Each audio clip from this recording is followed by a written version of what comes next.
Did you know that according to the American Psychological Association, more than 60% of college students met the criteria for depression? Starting college is a big change in everyone's life. A whole new world opens up to you with all the freedom you gain and all the amazing opportunities you have access to. But with that freedom comes responsibilities. And what happens to some college students when they first start is they start to become depressed due to stresses from class, loneliness, and for the first time in their life, they're truly on their own. As a college student myself who was struggling with depression due to this big change, I know that it can be rough at times. But you have to understand that you aren't alone on this feeling. Just like you and I, there are tons of college students who also struggle with depression.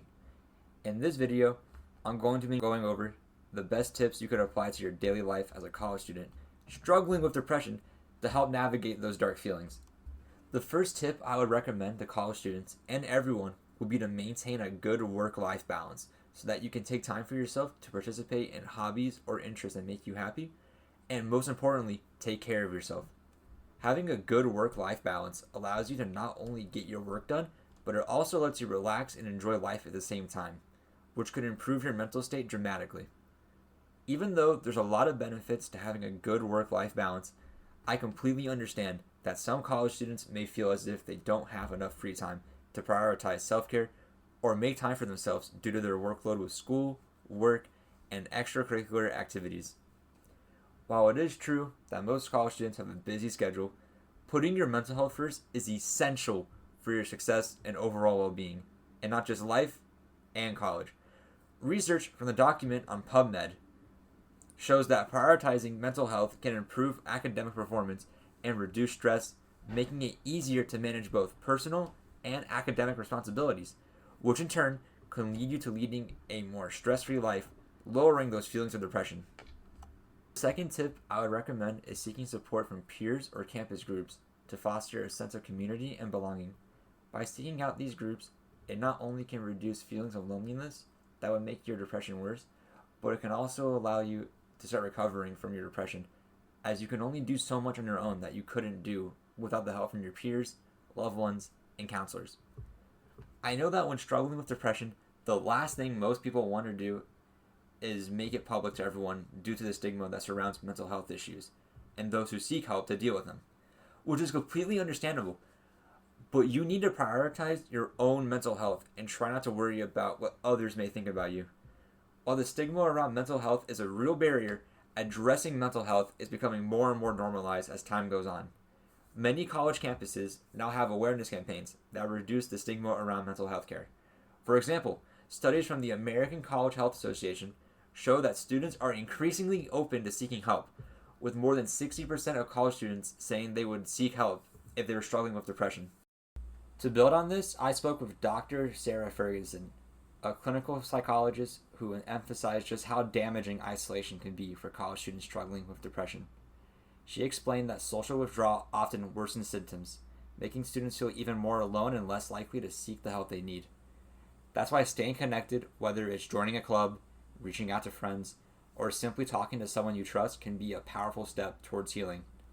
Dr. Ferguson also pointed out that depression doesn't just affect how you feel emotionally, it affects your body too. Students may feel constant fatigue, change in appetite, sleep disturbances, or even physical pain like headaches or stomach issues. These symptoms are your mind and body signaling that something's off, and they shouldn't be brushed aside. In addition to seeking support, she recommends healthy coping habits like establishing a routine, staying active, eating well, and practicing mindfulness. These small steps combined with social connection can truly make a difference in managing depression as a student. And finally, she made it clear, if your symptoms even start to impact your daily life or feel overwhelming, do not hesitate to reach out to a mental health professional. Most colleges offer free or low-cost services, and there are national hotlines like 988 for support anytime you need it. The third tip I would recommend is to not ignore your own depression. It is understandable to want to avoid confronting difficult emotions like depression. However, putting these feelings off can make you feel a lot worse in the long run. Studies from an article in Science Direct, The Effects of Psychotherapies for Major Depression in Adults on Remission, Recovery, and Improvement, shows that Early intervention and addressing depression directly can lead to a better long-term outcome. This would encourage students to take gradual steps towards dealing with their mental health, such as journaling, talking to a close friend, or seeing a therapist. All of these examples can make the process more manageable. Additionally, a study published in Psychiatry and Wellness emphasizes that early intervention in mental health care can significantly improve prognosis. Addressing symptoms promptly can prevent conditions from worsening, reduce severity and duration, and increase recovery chances. This underscores the importance of seeking help early to achieve better long-term outcomes. An alternative solution that some may think of to help with their depression is to take time for themselves and be alone instead of reaching out for help. While social isolation is a real problem, it is important to remember that reaching out for help doesn't require a large social network.